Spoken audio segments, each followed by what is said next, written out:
ಜೆಡಿಎಸ್ನ ಕೋಟೆಯಲ್ಲೇ ಇವತ್ತು ಅತಿದೊಡ್ಡ ಸಮಾವೇಶಕ್ಕೆ ಸಿದ್ಧತೆಗಳಾಗ್ತಾ ಇದೆ. ಇದರ ಉದ್ದೇಶ ಇಷ್ಟೇ, ಮತ್ತೆ ಪಕ್ಷ ಸಂಘಟನೆ ಮಾಡಬೇಕು, ಪಕ್ಷಕ್ಕೆ ಒತ್ತು ಕೊಡಬೇಕು. ಈಗಿನಿಂದಲೇ ಅದಕ್ಕೆ ಬೂಸ್ಟರ್ ಡೋಸ್ ಕೊಡೋ ಮೂಲಕ ಮುಂದಿನ ಚುನಾವಣೆಗೆ ತಯಾರಿಗಳಾಗಬೇಕು ಅನ್ನೋ ಕಾರಣಕ್ಕೆ ಅತಿದೊಡ್ಡ ಶಕ್ತಿ ಪ್ರದರ್ಶನಕ್ಕೆ ವೇದಿಕೆ ಸಿದ್ಧವಾಗ್ತಾ ಇದೆ.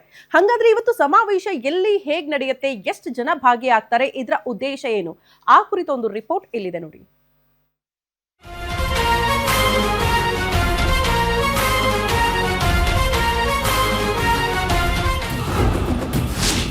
ಜೆಡಿಎಸ್ ಪಕ್ಷಕ್ಕೆ ರಜತ ಸಂಭ್ರಮ, ಕಾರ್ಯಕರ್ತರಲ್ಲಿ ಹರ್ಷ.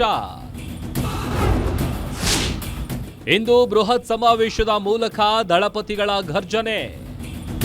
ಜೆಡಿಎಸ್ ಪಕ್ಷಕ್ಕೆ 25 ವರ್ಷಗಳು ತುಂಬಿದೆ. ಈ ಹಿನ್ನೆಲೆಯಲ್ಲಿ ಇಂದು ಹಾಸನದಲ್ಲಿ ಬೃಹತ್ ಸಮಾವೇಶ ನಡೀತಾ ಇದ್ದು, ಭದ್ರಕೋಟೆಯಲ್ಲಿ ದಳಪತಿಗಳು ಅಬ್ಬರಿಸಲು ಸಜ್ಜಾಗಿದ್ದಾರೆ.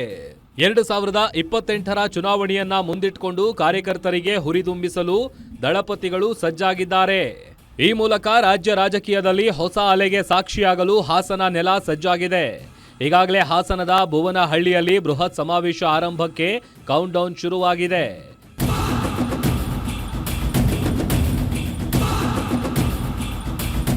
ಇನ್ನು ಜೆಡಿಎಸ್ನ ರಜತ ಮಹೋತ್ಸವವನ್ನ ಬೆಂಗಳೂರಿನಲ್ಲಿ ಸಾಂಕೇತಿಕವಾಗಿ ಆಚರಣೆ ಮಾಡಲಾಗಿತ್ತು. ಇಂದು ಜೆಡಿಎಸ್ ವರಿಷ್ಠ ದೇವೇಗೌಡರ ಅಧ್ಯಕ್ಷತೆಯಲ್ಲಿ ಪವರ್ ಶೋಗೆ ಮುಂದಾಗಿದ್ದಾರೆ. ಇದೇ ವೇಳೆ ಸ್ಥಳೀಯ ಸಂಸ್ಥೆ, ಜಿಲ್ಲಾ ಮತ್ತು ತಾಲೂಕು ಪಂಚಾಯಿತಿ ಚುನಾವಣೆಗಳಿಗೆ ತಯಾರಾಗುವಂತೆ ದೇವೇಗೌಡರು ಸಂದೇಶ ನೀಡಲಿದ್ದಾರೆ. ಒದ್ದು ಹೊರಗಾಕುವವರೆಗೂ ಈ ಜಿಲ್ಲೆ ಜನಕ್ಕೆ ನೆಮ್ಮದಿ ಇರುವಂತೆ ಮೊನ್ನೆ ಮಾತನಾಡಿದ್ದಾರೆ. ಭಗವಂತ ಅವರಿಗೆ ಒಳ್ಳೆ ಸದ್ಬುದ್ಧಿಗಳು ಕೊಡಲಿ ಅಂತಕ್ಕಂಥ ಪ್ರಾರ್ಥನೆ ಮಾಡ್ತೀನಿ. ಆದ್ರೆ ಒಂದು ಇಲ್ಲಿ ನಡೆದಿರ್ತಕ್ಕಂಥ ನನ್ನ ತಾಯಂದಿರು ನನಗೆ ಜನ್ಮ ಕೊಟ್ಟಿಲ್ಲದೆ ಇರಬಹುದು, ಆದರೆ ನನ್ನ ತಾಯಿ ನನಗೇನು ಜನ್ಮ ಕೊಟ್ಟಿದ್ದಾರೆ, ಆ ಸ್ಥಾನದಲ್ಲಿ ನೀವೆಲ್ಲ ಇದ್ದೀರಿ, ನನ್ನ ಸಹೋದರಿಯರಿದ್ದೀರಿ ಅಂತಕ್ಕಂಥದ್ದು. ಈಗಾಗಲೇ ಹಾಸನದಲ್ಲಿ ಜೆಡಿಎಸ್ ವಿರೋಧಿಗಳು ಹಾಸನವನ್ನ ಜೆಡಿಎಸ್ ಮುಕ್ತ ಮಾಡ್ತೀವಿ ಅಂತ ಹೇಳ್ತಿದ್ದಾರೆ. ಆದ್ರಿಂದ ಅಲ್ಲೇ ಗರ್ಜಿಸಿ ವಿರೋಧಿಗಳಿಗೆ ಟಕ್ಕರ್ ಕೊಡೋದು ಕೂಡ ದೇವೇಗೌಡರ ನಿರ್ಧಾರವಾಗಿದೆ. ಅಲ್ಲದೆ ಮುಂದಿನ ಎಲೆಕ್ಷನ್ನಲ್ಲಿ ಭರ್ಜರಿಯಾಗಿ ಗೆದ್ದು ಕುಮಾರಸ್ವಾಮಿಯವರನ್ನ ಮತ್ತೆ ಸಿಎಂ ಮಾಡಲು ಜೆಡಿಎಸ್ ಪಡೆ ಕೂಡ ಸಜ್ಜಾಗಿದೆ. ಹಾಸನ ನಗರದಲ್ಲಿ ಬೃಹತ್ ಜನತಾ ಸಮಾವೇಶ, ಜಾತ್ಯತೀತ ಜನತಾದಳದ 25ನೇ ವರ್ಷದ ಬೆಳ್ಳಿಯ ಒಂದು ಸಂಭ್ರಮ.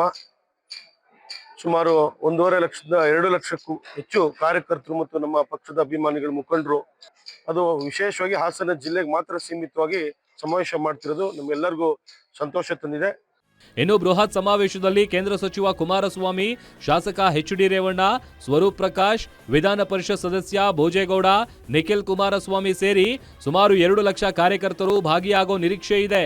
ಒಟ್ಟಾರೆ ಹಾಸನ ಜಿಲ್ಲೆಯಲ್ಲಿ ರಾಜ್ಯ ಸರ್ಕಾರ ಈಗಾಗಲೇ 2 ಸಮಾವೇಶ ಮಾಡುವ ಮೂಲಕ ಟಕ್ಕರ್ ಕೊಟ್ಟಿತ್ತು. ಆದರೆ ಜೆಡಿಎಸ್ ಭೂಮಿಯಲ್ಲಿ ಯಾರಿಗೂ ಎಂಟ್ರಿ ಇಲ್ಲ ಎಂಬ ಸಂದೇಶ ಕೊಡುವ ಉದ್ದೇಶದಿಂದಲೇ ಜೆಡಿಎಸ್ ಬೃಹತ್ ಸಮಾವೇಶಕ್ಕೆ ಸಜ್ಜಾಗಿದೆ. Chetan, guarantee news, Hassan.